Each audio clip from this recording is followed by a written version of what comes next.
Zeki Müren'in kabrine geldik. Emir Sultan Camii'nde, Bursa'da, hemen caminin yandaki merdivenlerden aşağı indiğiniz zaman onun kabrini görürsünüz. Buraya gelinmesini şundan ötürü önemsiyorum. Bir kere bir sanat tarihçi olarak çok özel bir mezarı var.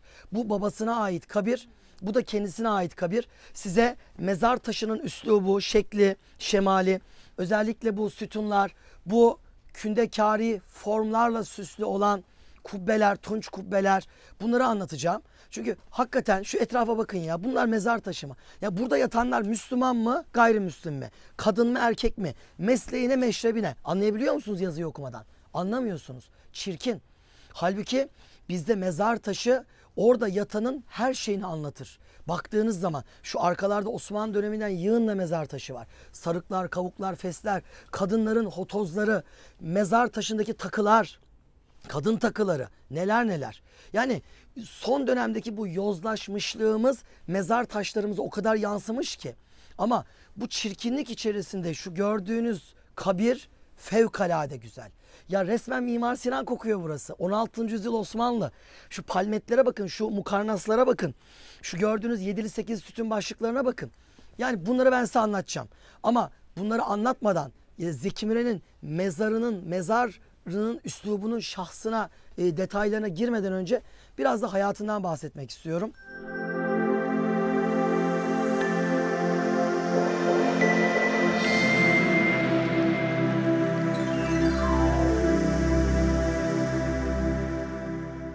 Burada kısa bir toplum eleştirisi de yapacağım.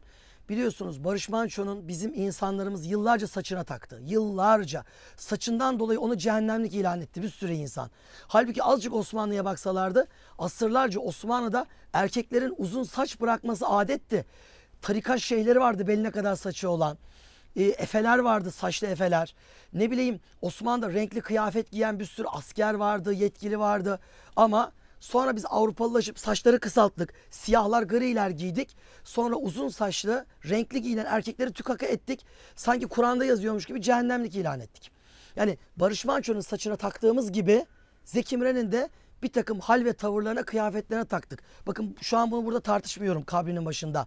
Bunlar olmalı, olmamalı değil derdim. Ama bir insana bakarken sadece olumsuzu görmeyelim ya. Olumlu yönlerini görelim. 1931 yılında tarihi Bursa'da dünyaya geldi.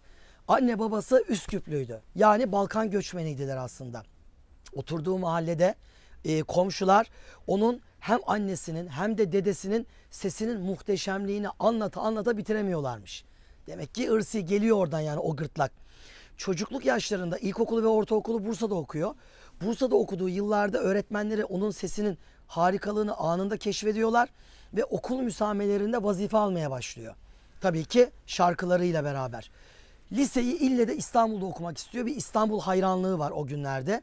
Babasından izini koparıyor. Bakın babasının da kabri burada.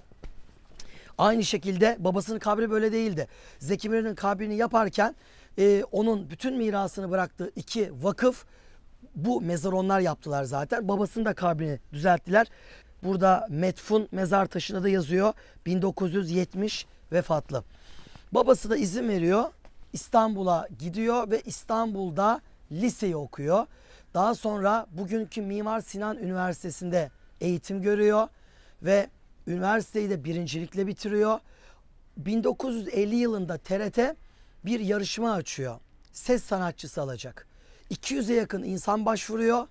TRT sadece bir kişiyi alıyor. O kişi Zeki Müren. TRT Radyo'da musiki icra etmeye başlıyor. Tabii o gün İstanbul Radyosu'nu Anadolu duyamıyor. İstanbul Radyosu'ndan başlayınca sadece İstanbul biliyor onu. Daha sonra Ankara'ya geçiyor. Ankara Radyosu'ndan da başlayınca Türk sanat müziği icra etmeye bütün bir Anadolu yakından tanıyor. Mesela Benim Güzel Malonyam şarkısında altın plak ödülü alıyor. Yani zaten aldığı ödülleri burada saysak günlerce sürer. Marjinal bir yapısı var. Mesela sunuşlara yenilikler getiriyor. Mesela T planı vardır sahnede. Sahnede bir kişi, bugün bizim sahnelerimiz düz dikdörtgen. T şeklinde sahne yaptırıyor. Böylece halkın arasına girip dolaşabiliyor. Ayaklı mikrofonu ilk kez o kullanıyor. Türkiye'de ayaklı mikrofon. Daha önce kimse kullanmamış Türkiye'de. Böyle böyle yenilikler getiriyor. Farklı kıyafetler giyiyor. Bu kıyafetler tabii ki eleştiriliyor. Giydiği kıyafetler unisex. Yani erkek ve kadın arası kıyafetler tercih ediyor. Ama Zeki Müren o gün askerlikten kaçmıyor. Yedek subay olarak uzun dönem askerlik yapıyor. Yani döneminde askerlik yapıyor. Askerlikten kaçmıyor. Çok hayırsever bir adam. Yani hayatı boyunca 3000'e yakın öğrenciye burs verip okuttuğunu biliyoruz. Biliyorsunuz Mehmetçik Vakfı'na, Türk Edebiyat Vakfı'na çok ciddi paralar bağışlamıştır. Öldükten sonrasına ait bütün mirasını bağışlamıştır. Zaten bu görmüş olduğunuz mezarları onlar yaptılar. Yani onun adına bu mezar yapısı bu iki vakfa aittir. Fevkaladedir. Onu anlatacağım. Bu arada bu yayını yaparken şu an sağanak yağmur yağıyor. Beni takip eden grubum yaklaşık 40 kişi yağmurun altında. Teşekkür ediyorum, sağ olasınız. Yani katlandığınız için buna. Yoksa yağmurun altında durmayalım derdiniz. Teşekkür ederiz. Yani şu yayını size ulaştıralım diye bana sabrediyorlar. Bakın onun hayatında beni etkileyen birkaç şeyden bahsedeceğim. Son derece mütevazi. Yani sokakta bir çocuk bile durdursa pat diye onunla yarım saat ilgilenen bir adam. Bu çok önemli. Onun makamında olan biri için.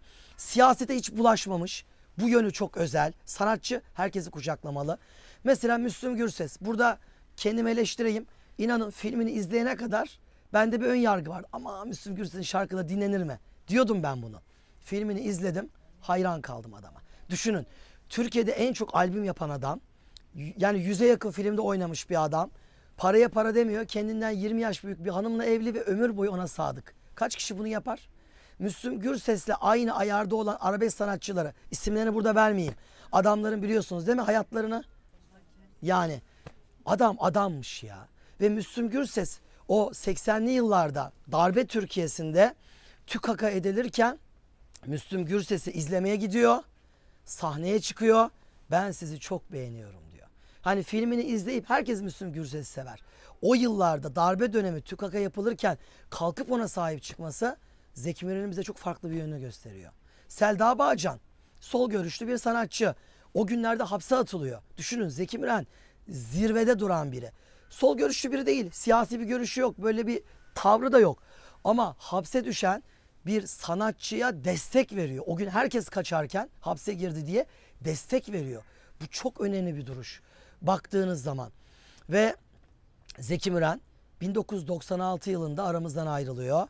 Bodrum'da yaşıyordu. Bodrum'a aşık bir adamdı. Hakikaten oraya ön plana çıkarmış bir insandı. Ve hayattayken verdiği destek gibi ölürken de bütün mirasını Türk Silahlı Kuvvetleri'ne ve Türk Eğitim Vakfı'na bıraktı. Zaten bakın burada da yazıyor. Türk Eğitim Vakfı bu tarafından yapılmış bir kabir diye.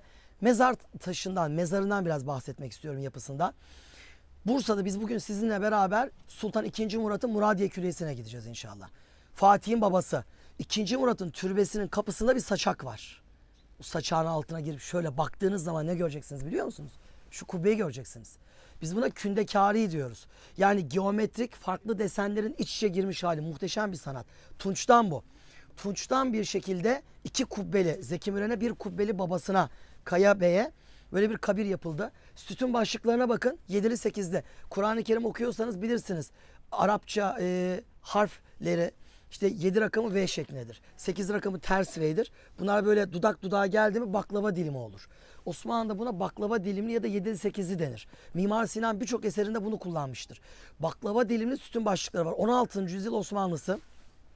Sonra aynı 7'li 8'liler bakın burada bir kontür oluşturmuş. Bütün bir mezarı boydan boya dolanıyor.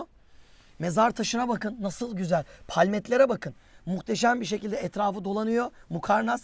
Biz bu üzüm salkımı gibi olan şeylere mukarnas diyoruz. Bunlar kapıların kavsarasında, cami mihraplarının kavsarasında olur. Mukarnaslı kavsarası var deriz. Anlatırken bir yapıyı. Mukarnaslar boydan boya dönüyor. Mezar taşına bakın. Hüvel, Hallakul Baki. Baki olan, ölümsüz olan sadece Allah'tır. Ne kadar güzel. Bizim mezar taşlarına da yazsın ya. Ha yazıyor bazılarına, yok değil. Boynu bükük 2 tane lale kenarına konulmuş. Fevkalade. Yani ben bir sanat tarihçi olarak mezar taşlarımızın ecnebi mezarı gibi olmasına karşıyım. Gidin Viyana'ya, gidin Paris'e. Onların da mezarları böyle. Hatta daha süslü püslü böyle güller, çilenkler, çiçekler. Şu klasik dönem üslubunu arıyoruz. Ama bu mezarın da başına neler geldi biliyor musunuz? 1996 yılında Zeki Müren öldü. Biliyorsunuz sahnedeydi. Ona altın mikrofon verilmişti. Kalp krizi geçirdi, sahnede öldü. Ve buraya defnedildi. Aynı günlerde Vehbi Koç da ölmüştü. Ve Vehbi Koç'un cenazesini çaldılar. Hatırlıyor musunuz? Daha yeni dün oldu. Ve cenaze çalındı. Bayağı bir ay kadar bulunamadı. Bir ay sonra bulundu. Hatta bulunduğunda bütün ekranlara cenazesi çıktı. Bence bu da kaderin bir cilvesi. Dünyanın en zengin adamlarından biri. Bir ay sonraki hali. Hiç kendinize güvenmeyin der gibiydi kader bize. Zeki Müren'in de cenazesi çalınır mı diye o günlerde endişe edildi. Defnedilmişti. Mezarının üzerine kafes yapıldı. Kafese temel atıldı, kilitlendi. Hani kimse açıp giremesin diye kafes şeklinde birkaç sene öyle kaldı. Sonra artık tabi vefatın üzerine 3-5 yıl geçince kafes kaldırıldı. Yerine bu harikulade kabir yapıldı. Fakat sıkıntı bitmedi. 2007 yılında burada bir hırsızlık girişiminde bulunuldu. O günlerde tabii 1996'dan 2007'ye bu Tunç Kubbe kararmıştı. Türk Eğitim Vakfı yetkilileri kubbeyi parlattılar. Parlayınca tabii herhalde hırsız kesimi bunu bir şey sandı. Halbuki tunç bu yani. Çok da kıymet arz eden bir şey değil. Maddi bir kıymeti yok. Hani çalıp da ne yapacaksın? Manevi kıymeti güzel var bunun. Bunu çalmaya çalışıyorlar. Şu gördüğünüz şey tam 150 kilo ağırlığı var. Kubbenin bir tanesi 150 kilo. Bunu buradan sökmüşler. Sen söküp indirirken şu direklerden bir tanesini de deviriyorlar. Direkt devriliyor, babasını buraya vuruyor ve kırıldı. Sütunun biri kırıldı. Bu da düştü yere. Düşünce bunlar korkup kaçıyorlar. Mezarlık yetkilileri geliyor, görevliler. Polisi çağırıyorlar. Tutanak tutuluyor. Tabi vakıf yetkilileri kırılan direği yeniden yaptılar, koydular. Kubbe yeniden konuldu. 2007'nin üzerinden bir 7 yıl daha geçti. 2014 yılında maalesef ikinci bir hırsızlık girişimi oldu. Bu kez babası Kaya Müren'in kubbesini çaldılar. Aylarca bu 4 sütun boşta kaldı. Üstünde kubbe yok, bulunamadı bir daha. Hırsızlar da bulunamadı. Sonra vakıf yetkilileri yenisini yaptılar. Yaptırdılar, koydular. Şimdi bu vaziyette duruyor. Bu video yayını niye yapıyorum? Biz kokan mezarlıklarımız olmalı. Yani girdiğin zaman burada bir ecnebi bir yatıyor denmemeli. Maddi bir kıymeti yok ama manen çok güzel. Bu kabirler burada bu şekilde kalmalı. O sanat güneşimizde. O sanat dünyasının paşasıydı. Örnek bir yaşantısı vardı. Özel hayatı kendisini ilgilendirir. Aşık da olmuştu, sevmişti. Röportajlarında anlatıyor. Sevdim diyor. Karşı cinsi sevdim ama evlenmedim diyor. Olmadı bir şekilde diyor. Ama nihayetinde düzgün yaşadı. Kendine ait bir farklılığı varsa bunu kendine sakladı. Bunu dış dünyada reklam etmedi. Bugün edenleri de biliyorsunuz. O kendisini ilgilendirir. Ama ben size bir şey söyleyeyim. Bizim ülkemizde yıllarca sanat müziği yasaktı. Sanat musikisinin yasak olduğu bir ülkede sanat müziğini yeniden insanlara sevdirdi, halka indirgedi. Bu bile onun yaşantısı adına alkışlanması gereken bir tavırdır. Bu duygu ve düşüncelerle sözlerimi bitiriyorum. Alınacak dersleri alabilmek dilek ve temennilerim.